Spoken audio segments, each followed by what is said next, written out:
राम म्हणता रामच होईजे, राम म्हणता रामच होईजे, पदी बसवण पदवी घेईजे. अयसे सुख वचनी आहे, विश्वास अनुभव पाहे. राम रसाची या चवी, राम रसाची या चवी, अनरस रुसती केवी. अयसे सुख वचनी आहे, विश्वास अनुभव पाहे. तुका म्हणे चाखोणी सांगे, तुका म्हणे चाखोणी सांगे, मज अनुभव आहे अंगे. अयसे सुख वचनी आहे, विश्वास अनुभव पाहे. अवधूत चिंतन श्री गुरुदेव दत्त प्रस्तुत प्राप्त कीर्तन रूपी सेवे करता घेतलेलं अभंग.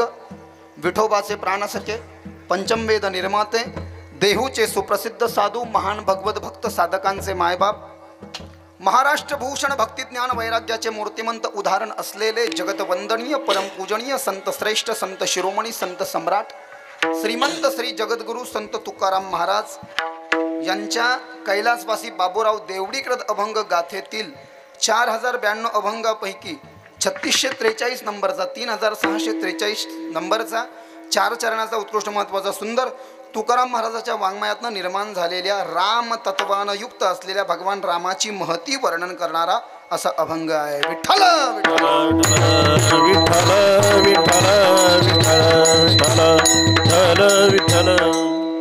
कीर्तनाचा परिहार सर्वांना ज्ञात आहे.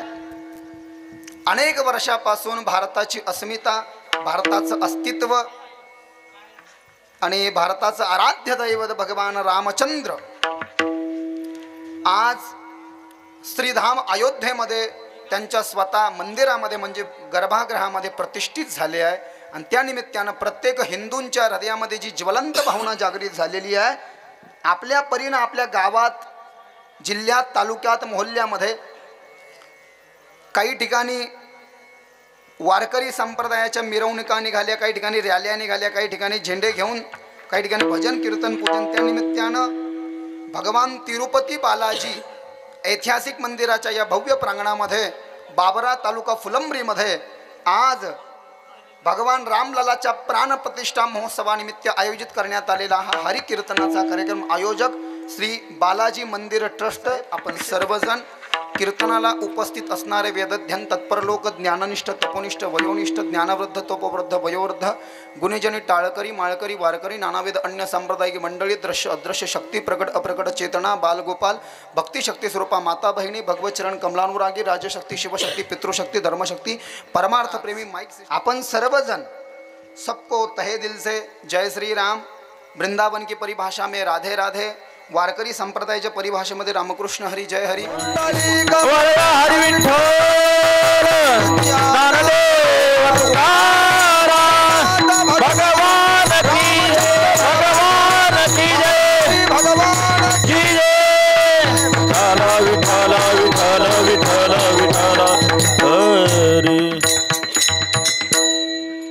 नाम तत्वानं युक्त असलेला हा श्लोक आहे. आपल्याला सर्वांना ज्ञात आहे. 1528 पासून चाललेला हा वाद,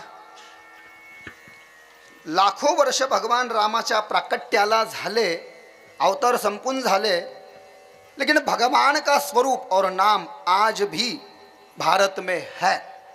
जरा गौर फरमाना बंधुओं, भारताचं नाव काय आहे? भारत आहे, बरोबर आहे. 3 शब्दांना बनलेला पूर्ण शब्द.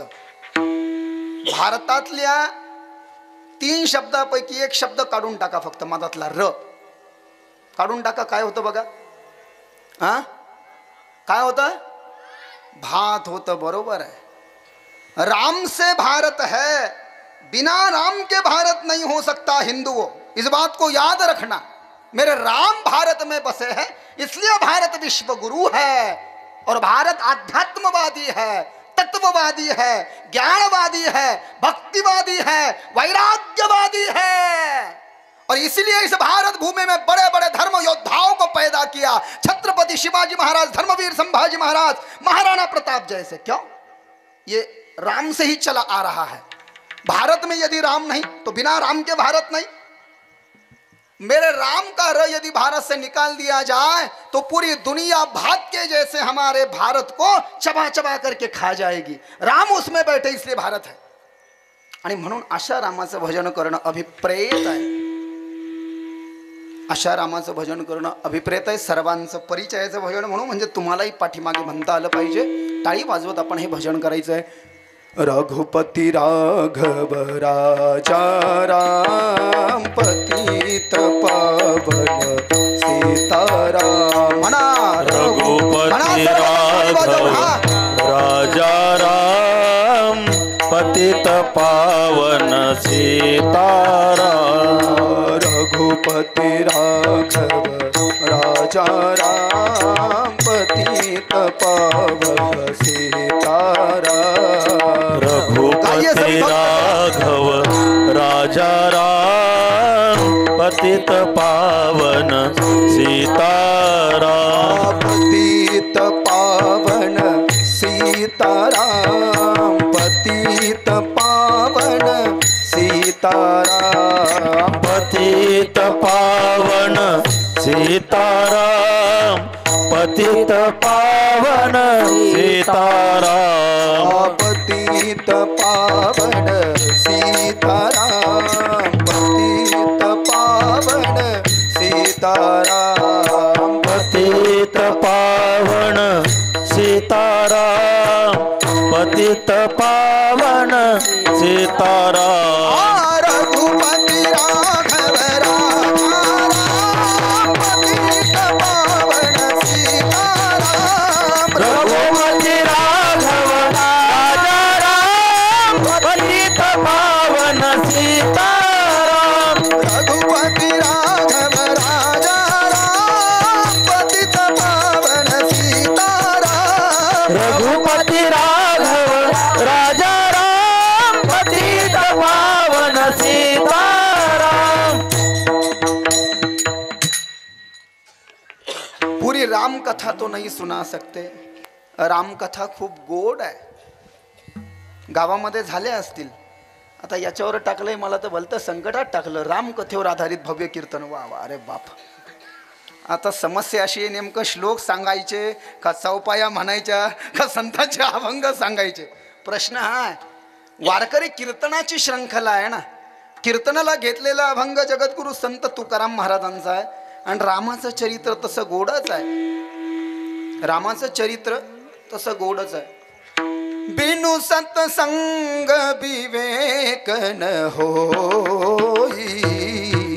राम कथा बिन सुलभ न सोई। राम सिया राम जय जय राम। राम सिया राम जय जय राम। बिना सत्संगाशिवाय माणसाचा विवेक जागृत होत नाही। बिना सत्संगाशिवाय माणसाचा विवेक जागृत होत नाही। आणि तो विवेक जागृत करण्याकरता कोणता सत्संग करा म्हटले? रामकथारूपी सत्संग करा। काय करा म्हटले? रामकथारूपी सत्संग करा। बिनु सत्संग विवेक न होई। बिना सत्संगाचा आश्रय केल्याशिवाय माणसाचा विवेक जागृत होत नाही। आणि तो विवेक जागृत करण्याकरता कोणता सत्संग करा? रामकथा बिनु सुलभ न सोई। रामकथा म्हणजे एकदम सुलभ आणि सोपी आहे आणि आपल्यासाठी फार सरळ आहे म्हटले। थोडीशी पार्श्वभूमी। आज सर्वांना माहिती आहे पूर्ण देश राममय झालेला आहे, भगवामय झालेला आहे। रामाला भारताचा पिता म्हणतात। राम आदर्श व्यक्तिमत्व आहे। राम मर्यादा पुरुषोत्तम आहे आणि रामाचं पूर्ण कार्य हे मर्यादेमध्ये आहे। म्हणून तर तुम्ही पहा, एक बाणी, एक पत्नी, एक वचनी, मर्यादा पुरुषोत्तम, चारित्र्य संपन्न, सार्वभौम, चक्रवर्ती सम्राट राजा रामचंद्र। प्रत्येक काम अप टू डेटेड, ॲक्युरेट। आपल्या वाणी नाही केलं तर केलं, नाही तर तेल लावत गेलं, असं नाही ना। पूर्ण काम मर्यादेत, ॲक्युरेट, काय म्हणता येईल त्याला, वेळेत। वेळ जो है प्रत्येक, एक संत हो गए राम सुखदास जी कहते थे। राम सुखदास जी म्हणायचे आता वेळ भेटलाय, पुन्हा भेटणार नाही. हा जो वेळ आहे ना, हा वेळ चव्हाट्यावर बसण्यापेक्षा, फुकटच्या गप्पा मारण्यापेक्षा, टाइमपास करण्यापेक्षा, बब्या काय करतो, बंड्या काय करतो, पपाया काय करतो, हे रिकामे झमेले घालण्यापेक्षा, इकडे तिकडे फिरण्यापेक्षा, मोबाईलमध्ये काड्या करण्यापेक्षा, बरं का, इथालचं नाही सांगत आहे, बाहेर गावाचं सांगतो आहे, मोबाईलमध्ये काड्या करण्यापेक्षा हा वेळ भगवत चिंतनामध्ये घाला, ईश्वर चिंतनामध्ये घाला, भगवंताच्या सौंदर्याचं अवलोकन अवगाहन अनुसारण करण्यामध्ये घाला, भगवंताचं पारायण चिंतन मनन करण्यामध्ये घाला. जीवनाचं कृतार्थता साध्य होईल, जीवनाची इतिकर्तव्यता साध्य होईल, जीवनाची पुरुषार्थता साध्य होईल. नाहीतर मग अयोध्येच्या संतांनी गायलंयच, नर शरीर अनमोल रे प्राणी प्रभु कृपा से पाया है, झूठे जग प्रपंच में पढ़कर क्यों प्रभु को बिसराया है. समय हाथ से निकल गया तो समय हाथ से निकल गया तो सिर धुन धुन पछताएगा. निर्मल मन के दर्पण में वह राम के दर्शन पाएगा, राम के दर्शन पाएगा. अरे राम नाम के साबुन से जो मन का मैल भगाएगा, निर्मल मन के दर्पण में वह राम के दर्शन पाएगा, राम के दर्शन पाएगा. राम नाम के साबुन से जो मन का मैल भगाएगा, निर्मल मन के दर्पण में वह राम के दर्शन पाएगा. आगे बड़ी सुंदर बात कर रहे हैं, राम का दर्शन पाना है तो राम नाम का साबुन लगाना पड़ेगा. हम तो अलग अलग ब्रांड के साबुन इस्तेमाल करते हैं ना, लक्स, हमाम, लाइफ बॉय, अलग अलग, लेकिन जब तक राम नाम का साबुन नहीं है जीवन में तो फिर कोई फायदा होने वाला नहीं. बिलकुल चकाचक राम नावाची साबण लावायची आहे म्हटले, जीवनामधनं 3 गोष्टी काढून फेका. झूठ कपट निंदा को त्यागो, क्या खोटं बोलणं टाळा, दुसऱ्याला फसवणं टाळा, कपट, आणि दुसऱ्याची निंदा करू नका माघारी, तरच तुम्ही खरे रामाचे भक्त आहात. झूठ कपट निंदा को त्यागो, हर प्राणी से प्यार करो, घर पर आए अतिथि कोई तो यथाशक्ति सत्कार करो. क्यों पता नहीं किस रूप में आकर हो पता नहीं किस रूप में आकर नारायण मिल जाएगा. निर्मल मन के दर्पण में वह राम के दर्शन पाएगा, राम के दर्शन पाएगा, राम के दर्शन. कशा करता सांगितलंय, समय हात से निकल गया. एकदा जर का वेळ निघून गेली म्हटले काही होणार नाही. लोक नुसतं म्हणतात महाराज करू करू करू, ते करू करू म्हणणारे मला एकदा भेटा, मला त्यांना सांगायचं की तुम्ही विसरलात की काय आम्ही मरू मरू मरू म्हणून. करूंगा करूंगा कहने वाले भूल गए कि मैं मरूंगा मरूंगा. इसलिए तो संत कबीर ने कहा ना, कल करे सो आज कर. अरे कल करे सो आज कर, आज करे सो अब, पल में प्रलय हो जाएगा तो फिर करेगा कब. करणाऱ्यासाठी उद्या कधीच येत नसतं. शुभस्य शीघ्रम. भगवान रामाचं सगळं काम जे आहे ना म्हटले शुभस्य शीघ्रम. कोणत्याच गोष्टीसाठी भगवान रामचंद्रजी मुहूर्त पाहत नाही. रामाचं चरित्रच फार सुंदर आहे, काय सांगावं, फार सुंदर. सीताराम चरित अति पावन, मधुर सरस अरु अति मन भावन. पुनि पुनि कीर्तन हो सुनि सुनाई, के प्यास बुझत न बुझाई. राम सिया राम जय जय राम, राम सिया राम जय जय राम. राम सिया राम जय जय राम, राम सिया राम जय जय राम. तुलसी रामायण माहिती आहे ना समजायला? हा, श्रीवत परमहंस गोस्वामी तुलसीदास जी ये चौपाइयों को गाते. काय सुंदर चौपाई आहे. कळू नाही कळू पण ऐकताना असं वाटतं ना, दिल गार्डन गार्डन हो जाता है सुनते सुनते है ना. बाकी येऊ या न येऊ पण ऐकताना तर मजा वाटते ना आपल्याला. या चौपाईचा फार सुंदर अर्थ आहे. सार गर्भित असा अर्थ या चौपाईमध्ये युक्त आहे. या चौपाईचा अर्थ असा आहे बंधूंनो, माता माऊल्यांनो, या चौपाईमध्ये श्रीमद परमहंस गोस्वामी तुलसीदासजी म्हणतायत की रामाचं चरित्र एवढं सुंदर आणि गोड आहे, ते किती वेळ जर का ऐकलं परत परत ऐकावं वाटतं. रामचरित्र ऐकायची तहान काही संपत नाही.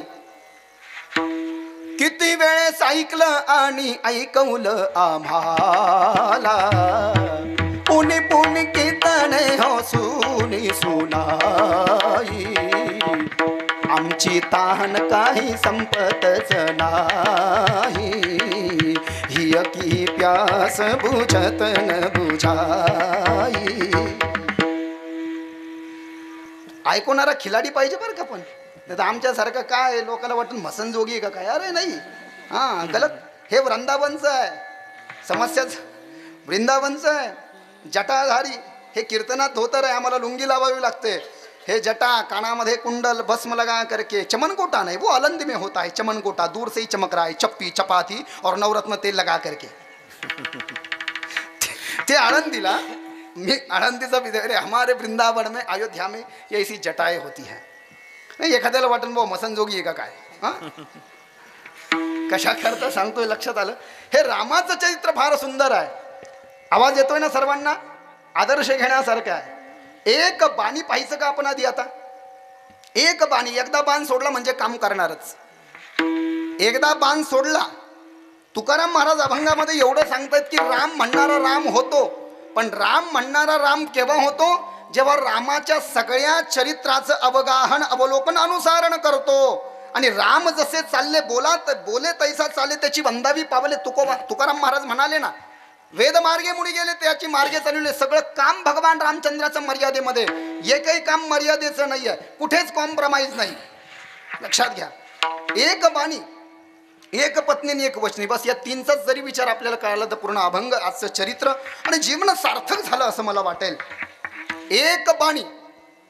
भगवान रामचंद्रजी जेव्हा वनवास काळामध्ये होते आणि वनवासाच्या प्रथम चरणामध्ये जेव्हा चित्रकूटावरती निवास केला, जेव्हा निघाले अयोध्येहून शृंगवेरपुराला आले आणि शृंगवेराहून नदी पार केली तर चित्रकूटावर निवास केला.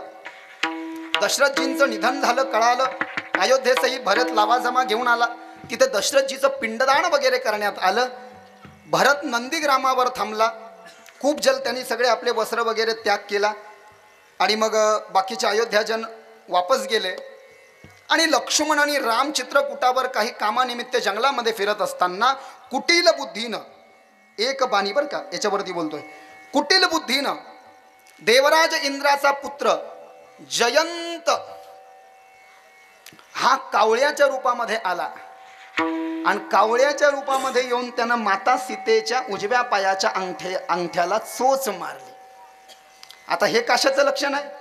दुर्बुद्धी ते मना कदा नुपजो नारायणा, आता मज ऐसे करी तुझे पाय चित्ती धरी, उपजला हा भाव तुझे कृपे सिद्धी जाओ, तुका म्हणे आता लाभ नाही या परता. 1118 अभंगाचा नंबर 4 चरण तुकाराम महाराजाची कैलासवासी बाबूराव देवडकर अभंग गाथा. तुकाराम महाराज देवासमोर असं म्हणतात, साहेब चांगली बुद्धी नसेल द्यायची तर नको देऊ, पण कमीत कमी शेण खाण्याची, माती खाण्याची, काही काही खाण्याची, तोंड काळ करण्याची बुद्धी, असं म्हणजे असा हा अभंग आहे बरं का. म्हणजे चांगली नाही ती द्यायची तर नको देऊ बाबा, पण हे दुर्बुद्धी देऊ नको. आता त्याला दुर्बुद्धी सुचली. त्याला वाटलं राम म्हणजे काय, वनवासी आहे आणि शांती परब्रह्म आहे, काय करतील राम माझं. पण एक बाणी क्या होता है. माता सीतेच्या उजव्या पायाच्या अंगठ्याला चोच मारून तो कावळा जेव्हा पळून गेला, भगवान रामाला कळालं.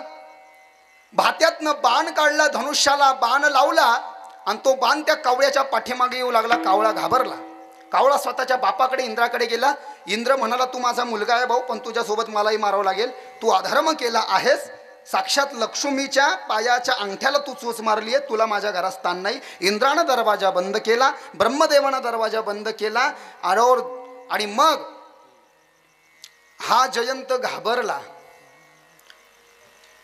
ज्याच्यासाठी कोणी येत नाही म्हटले त्याच्यासाठीच राम येत असतात.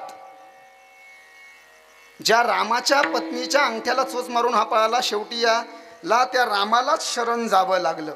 नारद भेटले, नारदान सांगितलं राम करुणाकर आहे, कृपेचे सागर आहे, दया सिंधू आहे, गुण सिंधू आहे, गुण सरिता आहे, गुण सागर आहेत, त्यांच्याकडेच जा. आणि हे पुन्हा त्यांना शरण आलं. आणि म्हणून तर आमचे वृंदावनचे संत म्हणतात ना, जहाँ कोई नहीं आता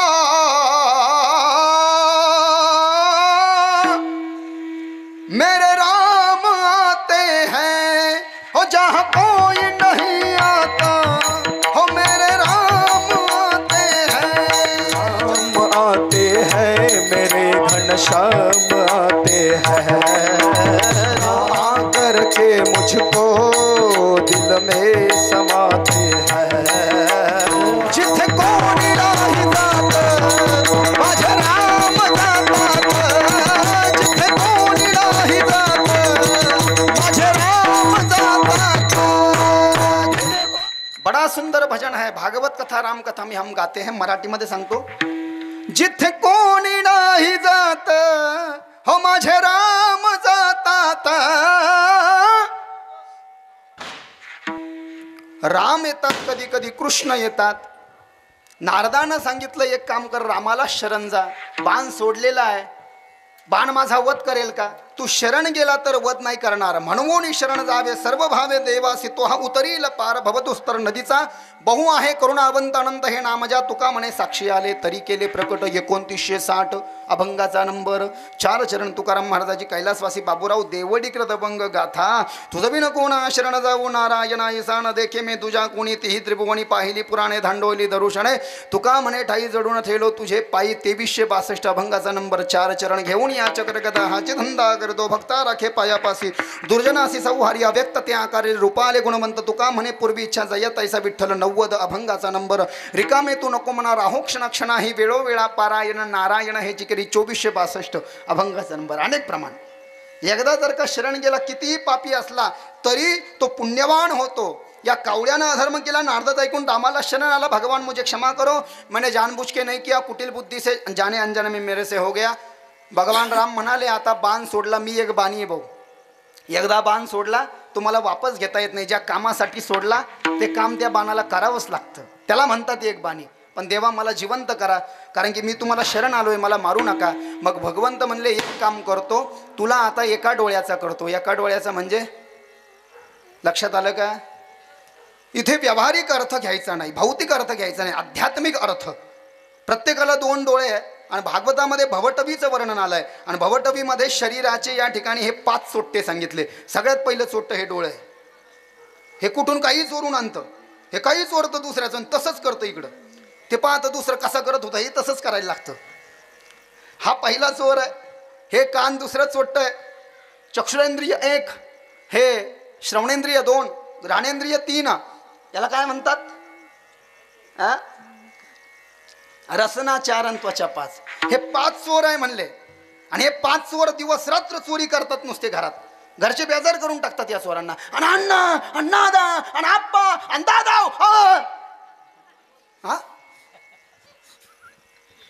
ह्यो शरीर म्हणजे लांडगा सांगितलाय. भवटवी भागवत ऐका ना, खगोल भूगोल ऐकलाय का? भागवताच्या 5व्या स्कंदामध्ये भवटवीचं वर्णन आलं. आणि त्या भवटवीच्या अनुषंगानं हे शरीर म्हणजे लांडगा आहे. आणि घरचे म्हणजे जे कोले कुत्रे आहे का, ते कोले कुत्रे ह्या लांडग्याला नुसते पडत राहते. नाही ना, आणि चला ना, आणि चला ना, आणि घेऊन द्या ना, आणि असं सांगितलंय. मी फक्त करून दाखव. याच्यातच जीव हापशीचं पाणी हापसता हापसता. सब पैसे के भाई अपना साथी नहीं कोई, अपने पल में पैसा हो तो सभी खुशामद करते, जब अपने पर बकत पड़े तब कोई साथ नहीं चलते. माय बाप बहन जो रुसाले, जिसको भला किया है वही मीठा न बोले, अपने हाथ पाय रह गए यारो लड़का नजीक ना आवे. बडा प्यार जोरू. जोरू म्हणजे मॅडम, घरचे माणसं. कबीर महाराजांचा अभंग आहे. बडा प्यार जोरू पर वो भी दूसरे पाणी बतावे, कहत कबीरा सुन भाई साधो करो विचार पुरता, सुनना हो तो सुन लो यारो नाही तो खाओ गोता. कबीर महाराज म्हणले थोडं कळत असले स्वतःच्या नावावर बँक बॅलन्स ठेवा, नाही तर काही खरं नाही म्हणले. दिवसा ढवळे घराच्या बाहेर काढतील पोरं. तिकडचं सांगतोय मी. बडा प्यार जोरू पर वो भी दुसरे पाणी बतावे. बायकोवर लय प्रेम होतं, म्हातारा जागेवर घाण करायला लागलं. ग बायको जवळ येईन, पोरग जवळ येईना, खिशात नाही आनंद मला बाजीराव म्हणा. एक म्हणा आदमीन 10 मन कपडा शिकत आहे, अशी स्थिती आहे. हे कशा करता सांगतोय? भवटवी. चला वेदांताची व्याख्या जास्ती करायची नाही. ज्याला शरण गेलो आहे, शरण आलेला शत्रू जरी असला त्याला प्राणदान द्यायचं, ही हिंदू संस्कृती आपल्याला सांगते. कावळा म्हणतो मी अधर्म केला देवा, पण मला मारू नका, मला जीवनदान द्या. भगवंत म्हणाले ज्या डोळ्यानं तुला कुबुद्धी सुचली आणि ज्या डोळ्यानं पाहून तू सीतेच्या पायावर चोच मारली आहे ना, तो डोळा मी नष्ट करतो. म्हणजे तुला एक डोळ्याचं करतो. एक डोळ्याचं करतो म्हणजे तुझा जो भेददृष्टी, तुझ्यामध्ये भेद आहे की हा स्त्री आहे आणि ही पुरुष आहे, त्या भेददृष्टीचा नाश करतो. विष्णुमय जग वैष्णवांचा धर्म, भेदाभेद भ्रम अमंगळ. ऐकाजी तुम्ही भक्त भागवत कराल ते हित सत्य करा. कोणाही जीवाचा न घडो मत्सर वर्ब सर्वेश्वर. पूजनाचे 21 अभंगाचा नंबर 21 4 चरण तुकाराम महाराजाची कैलासवासी बाबूराव देवडी कृतभंग गाथा. आणि याला एक डोळ्याचं केलं आणि एक डोळ्याचं करून पुन्हा वरदान दिलं. लोक जे श्राद्ध 10वा 13वा घालते ना, त्या श्राद्धात 10व्या 13व्यामध्ये जोपर्यंत तू पिंडाला शिवणार नाही तोपर्यंत त्या मेलेल्या माणसाची गती होणार नाही. हे चांगलं वरदानही याला दिलं. हे मी कशा करता सांगितलं? एक बाणी. कशा करता सांगितलंय? एक बाणी. दुसरं आहे एक पत्नी. एक पत्नी. सीता पत्नी आहे भगवंताची. कोण आहे? सीता भगवंताची पत्नी आहे. भगवान रामचंद्राला काही त्या काळात राजा महाराजांना लग्नासाठी भरपूर ठिकाणं यायचे का नाही? रामचंद्राला ठिकाणं नाही आले का? एक प्रसिद्ध ठिकाण सांगतो तुम्हाला मी, जिथे मी उभा आहे आज, हे रामच बालाजी झाले. व्यंकटेश विजय, व्यंकटेश प्रसाद, भविष्योत्तर खंड पुराण आणि स्कंद पुराण आणि हरिविजय आणि पांडुरंग महात्म्य या 6 ग्रंथामध्ये हे वर्णन आढळतं. आता कसं तुम्ही ऐका. एक बाणी झालं, एक बाणी झालं, एक पत्नी.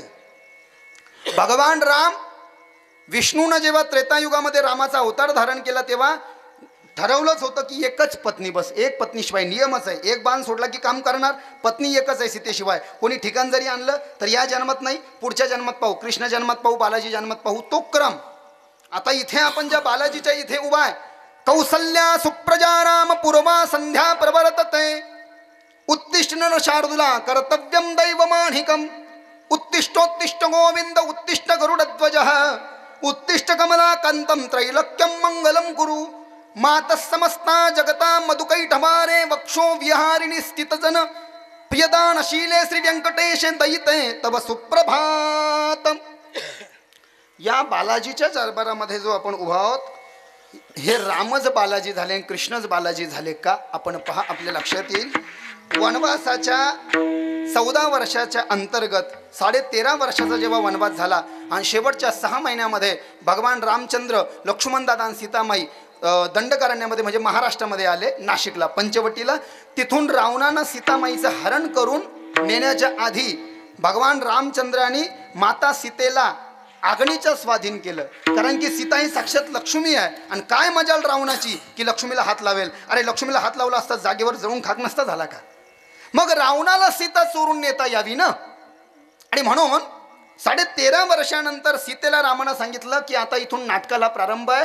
तू खरी सीता आहे, रावणाला चोरून नेता येणार नाही, म्हणून तुला मायावी रूप धारण करावं लागेल. तुझ्या शीलाचं रक्षण व्हावं म्हणून तू 6 महिने अग्नी लोकांमध्ये जाऊन राहा. अग्नी परीक्षा नाही. खरी सीता अग्नीमध्ये गेली आणि नंतर जेव्हा रावणाचा वध झाला तेव्हा अग्नीतून खरी सीता निघाली आणि ही जी नकली सीता घेऊन गेला होता रावण, ती अग्नीमध्ये वापस गेली. तुम पवक मह करहु निवासा अशी चौपाई आहे तुलसीरामायणामध्ये. पवक म्हणजे अग्नी. खरी सीता 13.5 वर्षानंतर पंचवटी नाशिकहून अग्नीत गेली आणि अग्निदेवानं सीतेसारखीच एक सीता बनवून वापस पाठवली. त्या सीतेच्या प्रतिबिंबाला रावण घेऊन गेला अशोक वाटिकेमध्ये आणि मग रामानं रावणाचा वध केला. सगळेजण म्हणू लागले आम्हाला आईचं दर्शन घ्यायचं, आईचं दर्शन घ्यायचं.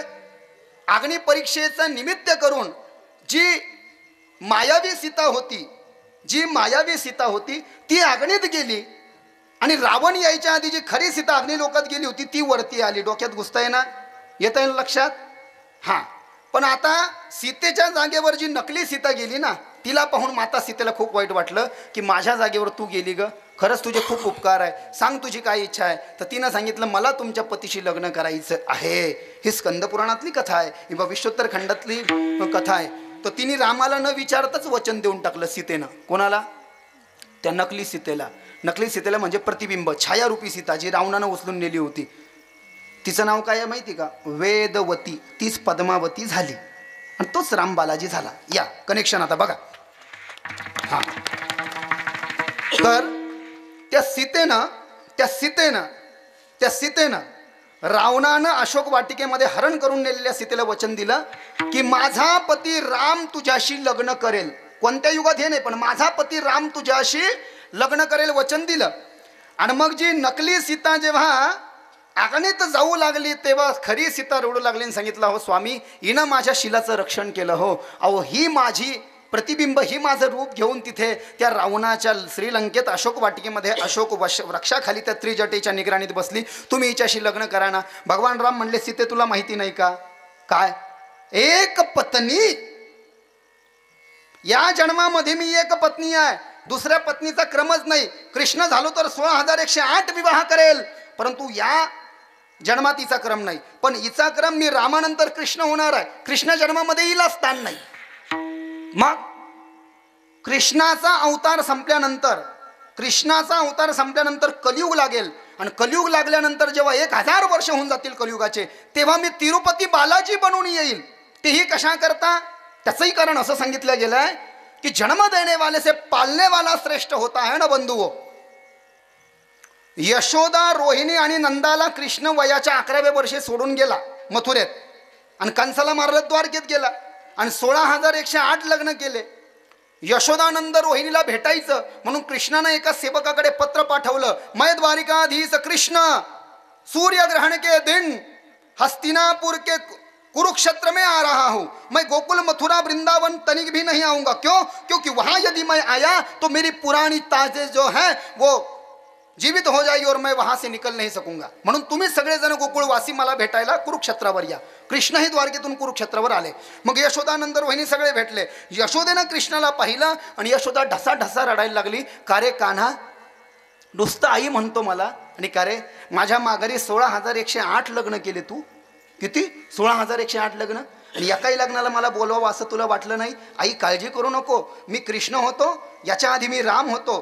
तर राम जन्मामध्ये माझी पत्नी सीता, माझ्या पत्नी सीतेनं त्या वेदवतीला वचन दिलेलं आहे की ती कलियुगाचे 1000 वर्ष होऊन गेल्यावर आकाश राज्याची कन्या पद्मावती बनेल आणि मी राम जो आहे, मी कृष्ण जो आहे तो तिरुपती बालाजी बनेल. का? रघु ऋषी माझ्या छातीत लात मारतील आणि लात मारून मग लक्ष्मीला रागेल. लक्ष्मी कोल्हापूरची महालक्ष्मी होईल, 3.5 पीठापैकी एक मुख्य पीठ, आणि मी तिकडं आंध्र प्रदेशला जाऊन बसेल. आणि माते यशोदे, 16,108 लग्नामध्ये तुला येता आलं नाही, पण मी राम उर्फ कृष्ण बालाजी होईल ना. तू बकुळा माता हो, बकुळा उर्फ धर्मदेवी हो, आणि तू माझं लग्न पद्मावती सोबत ठरव. सगळी जबाबदारी, responsibility is taken not given. ही जबाबदारी तू स्वीकार, ही जबाबदारी तुला स्वीकारी लागेल. फार मोठं कनेक्शन हे, असं नाही. हे 2 तासाच्या कीर्तनात खंडेलवाल साहेब काही जमत नाही आम्हाला. आमची कथा ठेवावी लागते 7 दिवस, तेव्हा काहीतरी मॅटर जमतं. हे असं विठ्ठल विठ्ठल विठ्ठल विठ्ठल विठ्ठल विठ्ठल विठ्ठल विठ्ठल विठ्ठल विठ्ठल विठ्ठल. कनेक्शन लक्षात आलं ना? जी सीता गेली होती, अहो तीच बालाजीची पत्नी पद्मावती झाली ना. हा, हे वचन दिलं होतं का? एक वचनी, एक पत्नी, एक बाणी, एक बाणी, एक पत्नी, एक वचनी. म्हणून मर्यादा, पुरुषोत्तम, चारित्र्य संपन्न, सार्वभौम, चक्रवर्ती, सम्राट, राजा रामचंद्र, ही जी व्याख्या कीर्तन चालू केल्यापासून पाहिली, या व्याख्येत जर का आपण बसत असू आणि या व्याख्येचं अवगाहन, अनुसरण, अवलोकन करून जर का रामाच्या पायाशी बसून राम म्हणत असू, तरच आपण राम होऊ आणि रामाची पदवी घेऊ. अभंग राम म्हणता रामच होई जे. काय लिहिलंय तुकाराम महाराजानं? पदी बसोन पदवी घेई जे. अरे बाप, एवढं सोपं? हे व्याख्या करत गेलं तर अवघड वाटतं.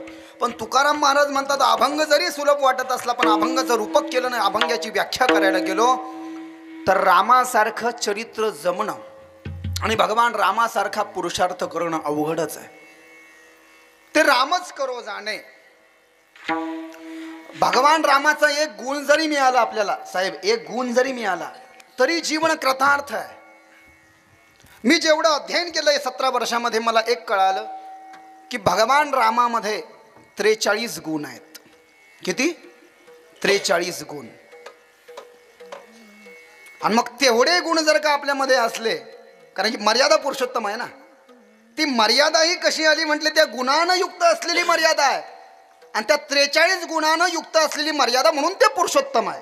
आणि म्हणून त्यांचं चरित्र पावन आहे, पुनीत आहे, नित्य स्मरणीय आहे, आदर्शवादी आहे, युक्तवादी आहे, तत्ववादी आहे, ध्येयवादी आहे. त्याचं कारण काय आहे रामामध्ये? पहिलं कारण 43 तत्वानं युक्त असलेलं, 43 गुणानं युक्त असलेलं भगवान रामचंद्रजीचं निर्मल जीवन. सत्य एक,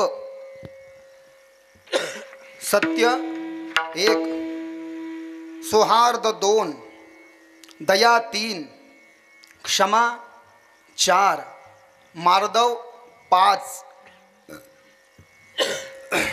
मार्दव 5, ध्येय 6, शौर्य 7, गांभीर्य 8, शस्त्र आणि अस्त्रांचं ज्ञान 9, पराक्रम 10, निर्भयता 11, विनय 12, शांती 13, सहनशीलता 14, उपरती 15, संयम 16, निष्पृहता 17, राजनीतिज्ञता 18, तेज 19, प्रेम 20, त्याग 21, मर्यादा पालन 22, एक पत्नीव्रत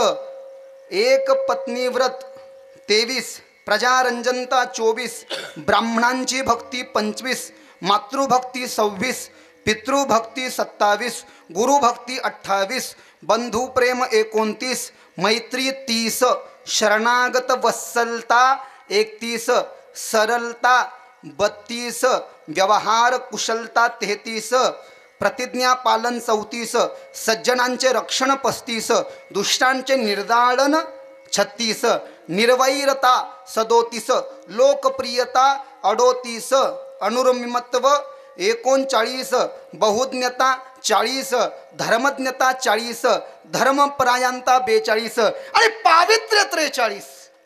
हे 43 गुण भगवान रामामध्ये आहे. आणि कव्हा आपल्यामध्ये,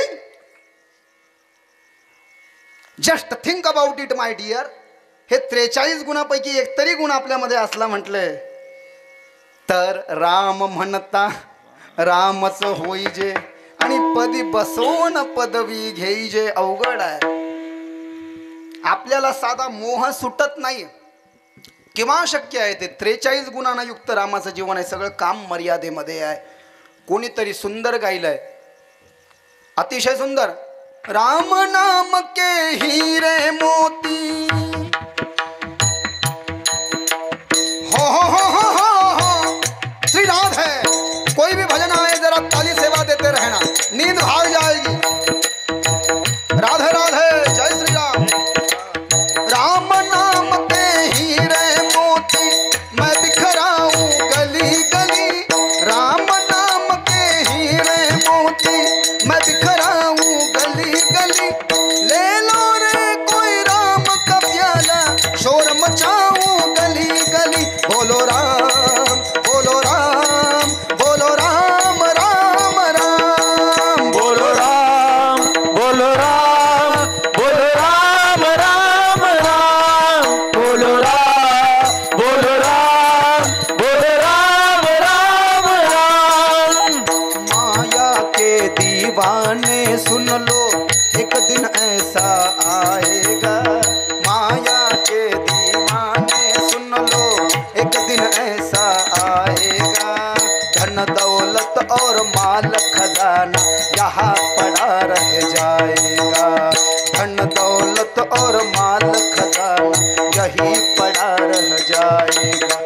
सुंदर काया मिट्टी होगी, हो सुंदर काया मिट्टी होगी. शोर मचाऊं गली गली. ले लो रे कोई राम का प्याला, शोर मचाऊं गली गली. बोलो राम, बोलो राम, बोलो राम, राम राम. बोलो राम, बोलो राम, बोलो राम, राम राम. बोलो राम, बोलो राम, बोलो राम, राम राम.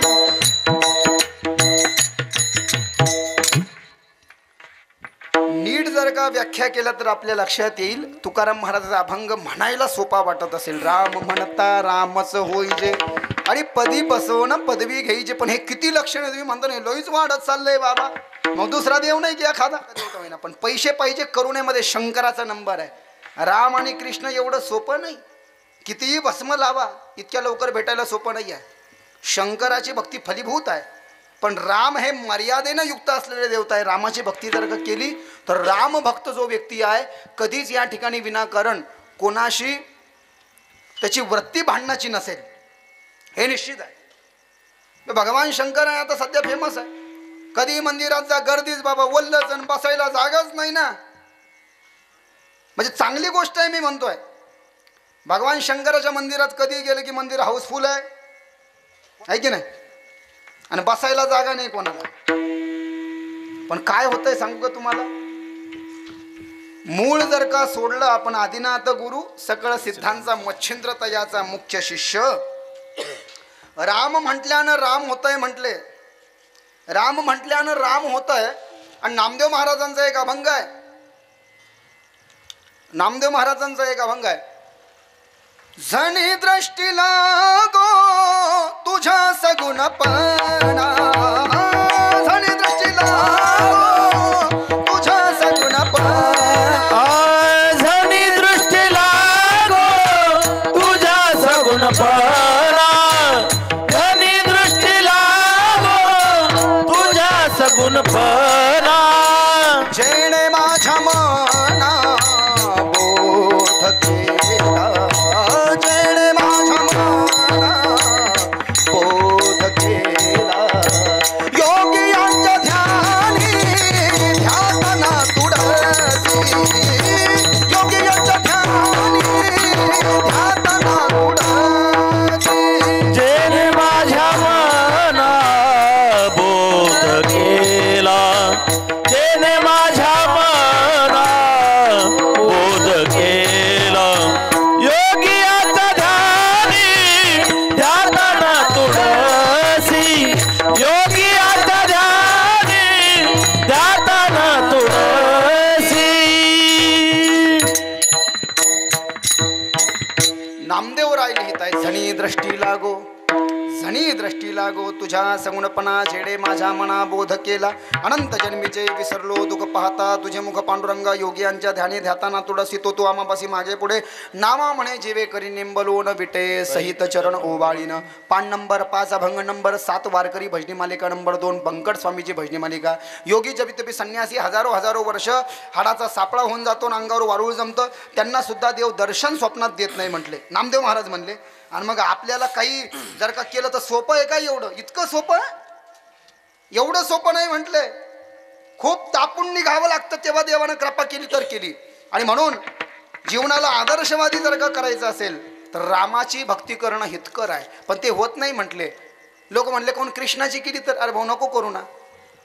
कृष्णानं 108 बायका केल्या म्हटले, 16,108, पण तुला एक सांभाळली जाते का ते पाय म्हटले, एक महाराज म्हणले आधी. म्हणून रामाच्या चरित्राचं आचरण करायचं आहे आणि भगवान श्रीकृष्णाच्या चरित्राचं उच्चारण करायचं आहे. रामाच्या चरित्राचं आचरण केल्यानं काय होईल? तुकाराम महाराजाकडे एक व्यक्ती गेला आणि एका व्यक्तीनं तुकाराम महाराजाला प्रश्न विचारला, महाराज तुम्ही अभंगामध्ये केव्हाच सांगतायत की राम म्हणा, राम म्हणा, राम म्हणा, राम म्हणा, राम म्हणा. काय होणार आहे राम म्हणल्यानं? राम भेटणार आहे का? राम म्हणल्यानं राम भेटणार आहे का? एका व्यक्तीनं प्रश्न विचारला तुकोबारायांना. तुकाराम महाराज म्हटले, मी राम म्हणतोय, बऱ्याच दिवसापासून म्हणतोय, आणि त्याच्यामुळेच मी हा अभंग लिहिलाय की राम म्हणता रामच होईजे, पदी बसवणं पदवी घेईजे. राम म्हणल्यानं राम भेटतो का नाही हे मला माहिती नाही, पण रामाच्या तत्वाचं, रामाच्या गुणांचं आचरण करून जर का रामाच्या पायाच्या लोळण घेऊन रामाच्या पायामध्ये बसून, पायाजवळ बसून जर का राम म्हटलं तर राम म्हणणारा कोणताही व्यक्ती असो तो रामच होतो. पण विश्वास त्याला काय तर तुकाराम महाराज सांगतात, हा माझा अनुभव आहे, माझ्यावर तू विश्वास ठेव, हा माझा अनुभव आहे. अभंगाच्या दुसऱ्या राम म्हटल्यानं राम भेटतो का नाही हे मला माहिती नाही, तुकोबाराय सांगतात त्या व्यक्तीला. पण राम म्हटल्याने राम म्हणणारा रामच होतो. राम म्हणता रामच होईजे, पण पदी बसवून पदवी घेईजे. याला प्रमाण काय? याला काय प्रमाण आहे? त्या व्यक्तीने विचारलं तर तुकाराम महाराज सांगतात, ऐसे सुख वचनी आहे. वचन म्हणजे रामाचं वचन, म्हणजे रामाचं नाव तू मुखानं घेऊन पाय. ऐसे सुख वचनी आहे, विश्वास अनुभव पाहे. विश्वास कर रामाच्या नावावरती आणि तू नाव घे. नाव घेतल्यानं ते वचन म्हणत राहा. ते वचन म्हटल्यानं तुला कसा अनुभव येईल, काय सांगावं. ऐसे सुख वचनी आहे, विश्वास अनुभव पाहे. पण रामाची प्राप्ती ही म्हटलं एका जणाशिवाय नाही. कोणाशिवाय? जे 7 चिरंजीव आहेत, त्या 7 चिरंजीवापैकी जे भगवान हनुमान आहेत, हे हनुमान रामाचे एक सगळ्यात मोठे दास्य आहे. यांनी दास्य भक्ती केली आहे. म्हणून सगळं जे जग आहे ते रामाशिवाय चालत नाही आपल्याला माहिती आहे. कारण भारतातलं र जर का काढलं तर भात होऊन जाईल आणि भातासारखं खाऊन टाकतील, हे मी आधीच सांगितलं. ते जग म्हणजेच भारत रामाहून चालतो, पण तो रामही हनुमानाशिवाय चालत नाही म्हटले. म्हणून तर तुम्ही पहा, एक प्रसिद्ध त्याचा एक भाव आहे. दुनिया चले ना श्री राम के बिना, राम जी चले ना हनुमान के बिना. दुनिया चले ना श्री राम के बिना, राम जी चले ना हनुमान के बिना. दुनिया चले ना श्री राम के बिना, राम जी चले ना हनुमान के बिना. जब से रामायण पढ़ ली है, एक बात मैंने समझ ली है. जब से रामायण पढ़ ली है, एक बात मैंने समझ ली है. सीता वापिस मिले ना, सीता वापिस मिले ना, सीता वापिस मिले ना श्री राम के बिना. अरे लंका जले ना हनुमान के बिना. दुनिया चले ना श्री राम के बिना, राम जी चले ना हनुमान के बिना. दुनिया चले ना श्री राम के बिना, राम जी चले ना हनुमान के बिना. दुनिया चले ना श्री राम के बिना, राम जी चले ना हनुमान के बिना. जग आणि भारत रामाशिवाय चालत नाही, ते रामही हनुमानाशिवाय चालत नाही म्हटले. म्हणून सगळ्या तरुणांना माझं आव्हान आहे, माझी विनंती आहे. मी उपदेश करू शकत नाही कारण मी बाबा नाही बरं का. हे भगवगीगव समजून मला बाबा समजता ना. बाबा म्हणजे संन्यासी नाही आहे. हे छत्रपती शिवाजी महाराज आणि संभाजी महाराजाचं वारा आहे अंगात, म्हणून भगव आहे बरं का. हां, संन्यासी वगैरे नाही आहे. म्हणून मी तुम्हाला विनंती करतो आहे, प्रत्येकानं तुमच्या गावात चालू आहे का ते सामुदायिक हनुमान चालीसा? हां, हिंदू जनजागरण समिती, हिंदू राष्ट्र, हर घर भगवा अभियान. प्रत्येक शनिवारी एक काम करा, मुलाचा हात धरा आणि हे पॅन्ट शर्ट जे हे इंग्रजांना दिलेलं आहे आपल्याला, एक दिवस तरी आपलं हे धोतर म्हणा, लुंगी म्हणा, हे नेहरू शर्ट घाला, गंध लावा, हात धरून मुलांना मंदिरात न्या. राम रक्षा, हनुमान चालीसा आणि हनुमानाष्टकम म्हणायला लावा. संकट मोचन हनुमानाष्टकम, एकही संकट येत नाही, गारंटी के साथ. इतना पावरफुल है, इतना पावरफुल है. बाल समय रवि भक्ष लियो तब तीना हूँ लोक भयो अंधियार. ताहि तो त्रास भयो जग को यह संकट काहू तो जत न डरो. देवन आनि कर बिनती तब छाड़ी दियो रवि कष्ट निवारो. कोना ही जानत है जग में कपि संकट मोचन नाम तिहारो. बालिक दोष कपि सब से गिर जात महाप्रभु पंत निवारो. चौकी महामुनि सब दियो तब चाहिए कौन विचार विचारो. विधि जो रूप लिवाया महाप्रभु सो तुम दास के सोभ निवारो. कोना ही जानत है जग में कपि संकट मोचन नाम तिहारो. संकट मोचन नाम तिहारो, संकट मोचन नाम तिहारो. हनुमान चालीसा, हनुमानाष्टकम, हनुमद बीसा, राम रक्षा.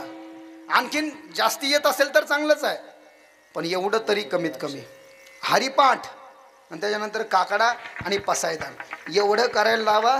मुलगा आदर्शवादी झाल्याशिवाय राहणार नाही. सगळ्या 90% महाराज लोक बिमार आहे का?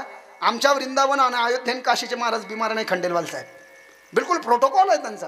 हमारे पूज्य गुरुदेव सुना है ना आपने, नाम आपने, विश्वविख्यात भागवत रत्न गोस्वामी मृदुल कृष्ण जी महाराज और उनके सुपुत्र गोस्वामी गौरव कृष्ण जी. विठ्ठला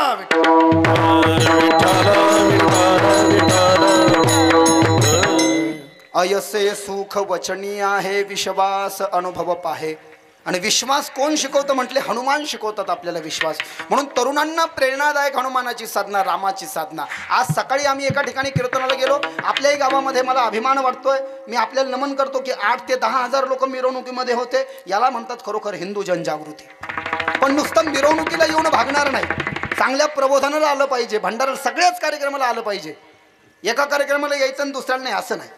खरी जागृती तेव्हाच आहे म्हटले, जिथे आहे भगवा, जिथे आहे भगवा तिथेच जागवा, नाहीतर मग नागवा. मग जिथे भगवा आहे तिथं आलं पाहिजे. रामाची भक्ती जर का केली तर रामाची भक्ती करून रामाचं राम घेणारा हा रामच होतो, यामध्ये संशय नाही. विश्वास अनुभव पाहे.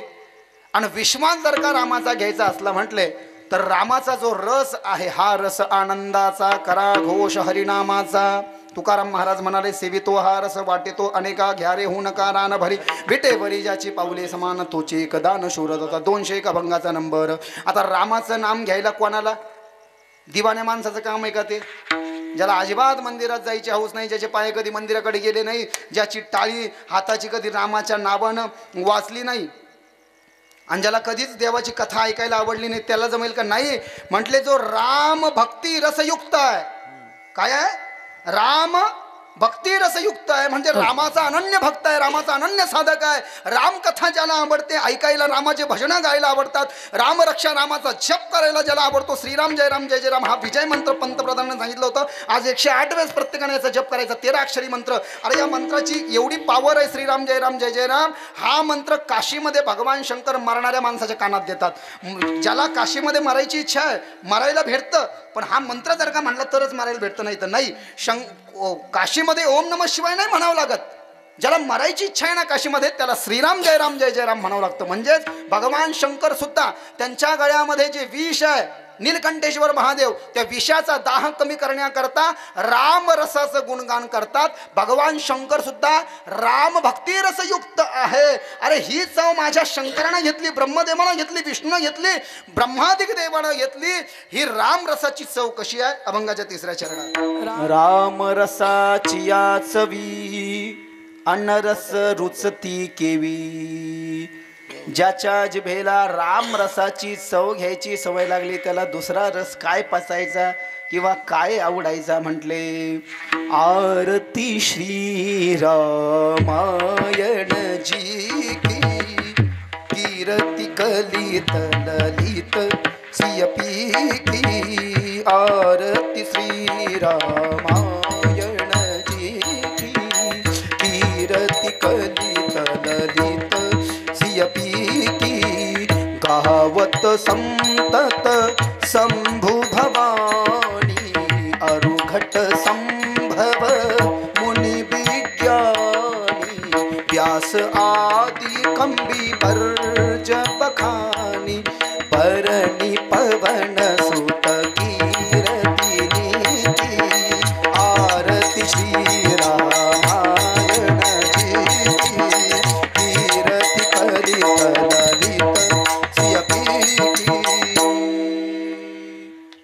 राम रसाची या चवी आणि अनरस रुचती केवी. ज्याला राम कथा ऐकायची किंवा रामाचे भजन गाण्याची ज्याला सवय लागली म्हटले, त्याला दुसरे भजन किंवा दुसरी चव अनरस रुचती केवी. ज्याला रामाचाच रस आवडतो, राम भक्तीचाच रस आवडतो, त्याला दुसरा रस अजिबात आवडणार नाही. हेच मर्यादा पुरुषोत्तम भगवान रामाच्या भक्तीचं द्योतक आहे. तुकाराम महाराज सांगतात, रामाची भक्ती करता करता करता करता मला असा अनुभव आला की मी छाती, तुका म्हणे मज कळते चाचणी. मी छाती ठोकून सांगू शकतो, मी छाती ठोकून सांगू शकतो की रामाची भक्ती केल्यानं माणूस जो रामाची भक्ती करतो, रामाचं नाव घेतो, तो रामच होतो, यात तिळमात्र संशय नाही. ऐसे सुखवचनी आहे, विश्वास अनुभव पाहे. रामाचं नाव घेऊन पाहे, तुलाही अनुभवाला येईल. विश्वास ठेव. आणि राम रसाची चव जर का एकदा घ्यायची सवय लागली तर दुसऱ्या रसाची चव तुला आवडणार नाही. का? हा माझा स्वतःचा अनुभव आहे. मी स्वतः छाती ठोकून सांगतोय अभंगाच्या शेवटच्या चरणामध्ये. तू का म्हणेचा कोणी सांगे, तू गावानेचा कोणी सांगे, तू गावानेचा कोणी सांगावे, तू गावानेचा कोणी सांगावे. माझा अनुभव आहे अंगे, माझा अनुभव आहे अंगे.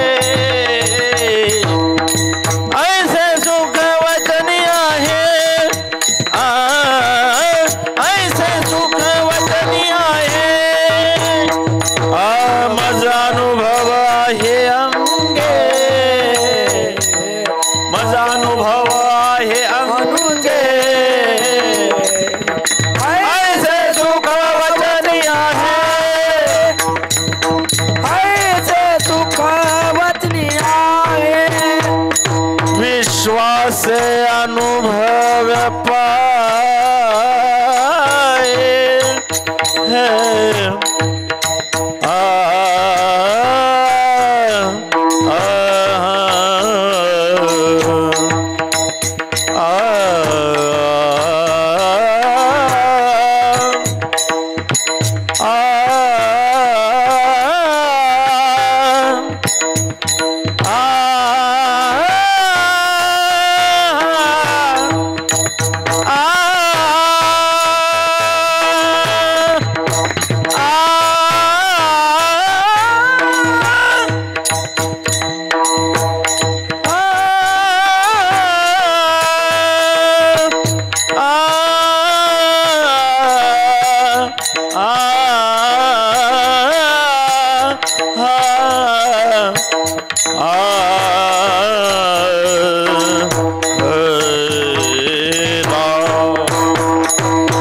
श्वास अनुभव पाहे विश्वास अनुभव पाहे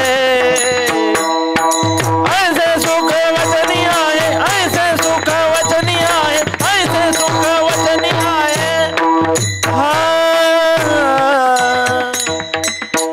विठोबा रखुमा विठोबा रखुमाई रखुमा विठोबा रखुमाई रखुमा रखुमाई विठोबा रखुमाई विठोबा रखुमाई विठोबा रखुमाई कुंडली कवरधारी विठ्ठल ज्ञानदेव